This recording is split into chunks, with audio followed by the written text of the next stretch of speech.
We've got another question from Twitter tonight. This is from UFC Titan fans. He wants to know, what's your stance on marijuana legalization? Right now in Texas, only the sale of a specific cannabis oil for intractable epilepsy is legal.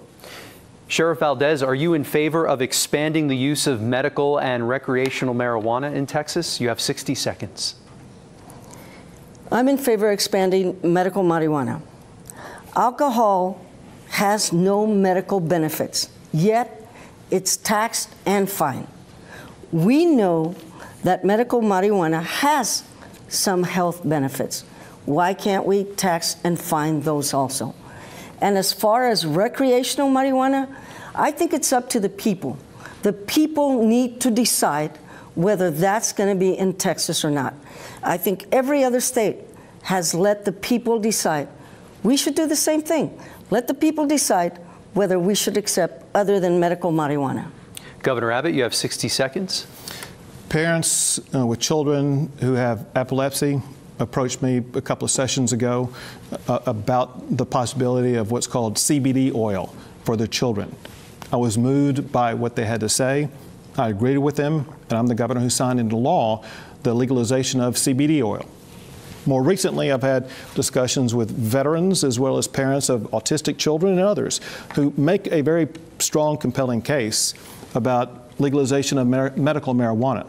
I have seen, however, in other states that authorize that, abuses take place that raise concerns. So I'm still not convinced yet. However, one thing I don't want to see is jails stockpiled with people who have possession of small amount of marijuana. What I would be open to talking to the legislature about would be reducing the penalty for possession of 2 ounces or less from a Class B misdemeanor to a Class C misdemeanor. Sheriff Valdez, you have 30 seconds for a rebuttal. We agree on something. I believe in decriminalizing marijuana. And I honestly believe that often we have more in common than we have differences. And speaking of veterans, you know, I've heard plenty of doctors say they would much rather give the veterans, the mentally ill, others, marijuana than give them opioids, which are now legal. You can write a prescription for opioids and therefore have more problems with the people you prescribe that to than the medical marijuana. Governor Abbott, 30 seconds for a rebuttal. Again, we want to make sure that if this is done, it's going to have controls on it so abuses don't take place. We need to observe what's going on in other states. I do agree that we need to take all steps possible to make sure that we reduce opioid abuse.